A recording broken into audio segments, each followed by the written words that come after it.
আজ থেকে প্রায় 1 মাস আগে মানুষের মনে একটাই চিন্তা ছিল এসআইয়ের ফর্ম ফিল আপ নিয়ে, যে এসআইয়ের কী হবে, আমাদের দেশ ছেড়ে বাংলাদেশে চলে যেতে হবে কি না, এই নিয়ে মানুষের মনে অনেক রকমের চিন্তা ছিল। তারপর এসআইয়ের ফর্মটা পরপর যখন বিএলওদের হাতে এলো, বিএলওরা যখন প্রতি বাড়িতে বাড়িতে গিয়ে যখন সার্ভে করলো, ফর্ম ফিল আপ করে মানুষ সব জমা দিল, তারপর তো মানুষের মন থেকে একটু চিন্তাটা মুছে গেছিলো, কারণ তারা জানতো যে আমরা ফর্ম ফিল আপ করে জমা দিয়েছি মানে হয়তো আমাদের খরচা তালিকায় নাম উঠে আসবে। ঠিক সেটাই, অবশ্যই যারা সঠিকভাবে পূরণ করেছেন অবশ্যই তাদের নাম খরচা তালিকায় আসবে, আপনাদের চিন্তা করার কোনো কারণ নেই। তো আর যাদের খরচা তালিকায় নাম আসবে না তাদের করণীয়টা কী, এটা যদি জানতে চাও তাহলে ভিডিওটা পুরো দেখবে, স্কিপ করবেন না। আর এই পর্যন্ত যারা ভিডিওটা দেখছেন যদি ভালো লেগে থাকে লাইক করুন, কমেন্ট করুন, শেয়ার করে বন্ধুদের কাছে পাঠিয়ে দিন, আর সাবস্ক্রাইব করে রাখুন নতুন নতুন ভিডিও সবার আগে পাওয়ার জন্য। তাহলে আর বেশি কথা না বাড়িয়ে চলো শুরু করা যাক। সর্বপ্রথম আপনাদের ওপেন করতে হবে যে কোনো একটা ব্রাউজার নিলে হবে, গুগল ব্রাউজার হোক, ক্রোম ব্রাউজার হোক, যে কোনো একটা ব্রাউজার নিলে হবে। আমি সর্বপ্রথম নিচ্ছি গুগল ব্রাউজার।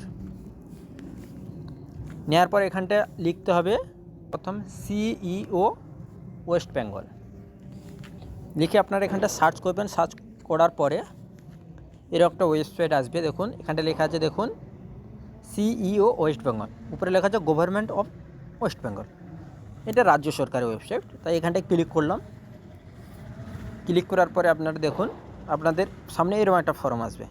এখানটা কী লেখা আছে দেখুন, মুখ্য নির্বাচনী আধিকারিক পশ্চিমবঙ্গ, পশ্চিমবঙ্গের ভোটার তালিকা বিশেষ নিবিড় সংশোধন কর্মসূচি 2026।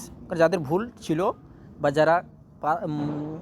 যারা মারা গেছে বা যাদের ভোট অন্য ট্রান্সফার করছে সেইগুলো সব সংশোধন করে তার একটা খসড়া তালিকা বেরোবে।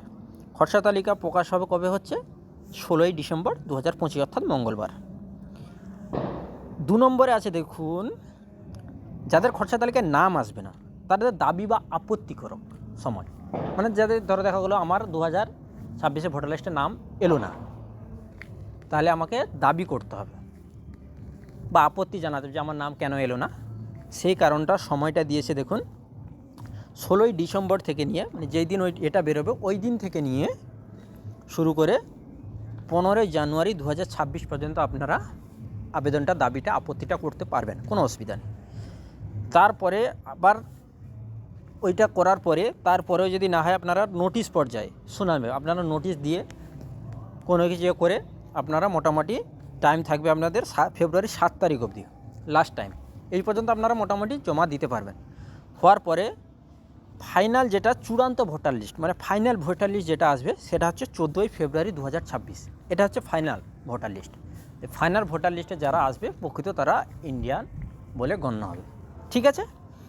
আর যাদের বাদ পড়বে তাদের চিন্তার কোনো কারণ নেই, এত লং একটা টাইম দিয়েছে, আপনারা তার মধ্যে আবেদন করতে পারবেন, ফর্মটা ভালো করে আবার ফিল আপ করে জমা দিতে পারবেন। এটা তো তারিখ দেখানো হলো, যে আপনারা ওইটা চেক করবেন কি করে, অনলাইনে হোক, কম্পিউটারে হোক, ল্যাপটপে হোক বা নিজের ফোনে হোক, কি করে আপনারা চেক করবেন। চেক করার জন্য সর্বপ্রথম আপনাদের ইলেকশন কমিশনের ওয়েবসাইটে আসতে হবে। সেই ওয়েবসাইটটা কী হচ্ছে, voter.ecigov.in। এটা আসার পর এখানটা দেখুন ভোটার এই যে সর্বপ্রথম যে উপরে যে ওয়েবসাইটটা আসবে voter.eci.gov.in, এটা আপনারা ক্লিক করবেন। ক্লিক করার পরে দেখুন আপনাদের সামনে একটা নতুন ইন্টারফেস বেরিয়ে আসবে। দেখুন জাস্ট এরকম হবে, যেরকম এই আপনারা যে এসআইয়ের যে ফর্মটা ফিল আপ করছে, এখন ওই ফর্মের বন্ধ হয়ে গেছে, এখন ওখানে সার্চ করলে আপনারা পাবেন না, যেহেতু খরচা তালিকা বেরোনোর টাইম হয়ে গেছে। দেখুন এইখানটা দেখুন এটা বিহার লেখা আছে, কারণ বিহারে হয়ে যাওয়ার পরে এইরকমই এসেছিলো। জাস্ট এইখানটায় যে বিহার লেখা আছে এখানে তখন লেখা থাকবে ওয়েস্ট বেঙ্গল। তাহলে আপনাদের জাস্ট এখানটা কী করতে হবে, এই দেখুন 4 নম্বরে যে লাল দাগ দেখা আছে, দেখুন লাল ঘরটা, এইখানটা আপনাদের সার্চ করতে হবে। কী লেখা আছে, search your name in draft রোলটায় আপনাদের ক্লিক করতে হবে। এখানটা ক্লিক করার পরে দেখুন নতুন একটা ইন্টারফেস বেরিয়ে আসবে। এখানটা আপনাদের এখন দেখুন বিহার দেখাবে, এখন যেহেতু বিহারে এসআইটা কমপ্লিট হয়ে গেছে তাই বিহার দেখাচ্ছে। আমাদের এখন যারা দেখছেন তারা দেখতে পাবেন না, যারা 16 তারিখের পরে দেখবেন তারা এখানটা দেখতে পাবেন ওয়েস্ট বেঙ্গল লেখা থাকবে, তখন আপনার ওয়েস্ট বেঙ্গল ক্লিক করবেন। ক্লিক করে যেরকম করছিল, যেরকম যে হ্যাঁ এসআইআর ফর্মটা বিলোরা এন্ট্রি করেছে কিনা সেই রকম যেটা চেক করছিলেন যেরকম, এটাও ঠিক সেরকমই। এখানটা ওয়েস্ট বেঙ্গল লেখা উঠবে, ওয়েস্ট বেঙ্গলটা দিয়ে দিতে হবে, দিয়ে এখানটা ইপিক নাম্বারটা দিয়ে দিতে হবে। দিয়ে লিস্টে নিচে দেখুন ক্যাপচার আছে, এটা কিন্তু ছোটো হাতের আছে, দেখুন সবগুলো ছোটো হাতের। যদি এখানটা ছোটো হাতের থাকে সবগুলো ছোটো হাতের, এই একটা ঘর আছে, এই ঘরে আপনারা বসে সাবমিট করে দিন। যদি ভিডিওটা ভালো লেগে থাকে তো অবশ্যই ভিডিওটা বন্ধুদের কাছে শেয়ার করুন। আর আবারও বলছি যে আপনারা চ্যানেলটা সাবস্ক্রাইব করুন।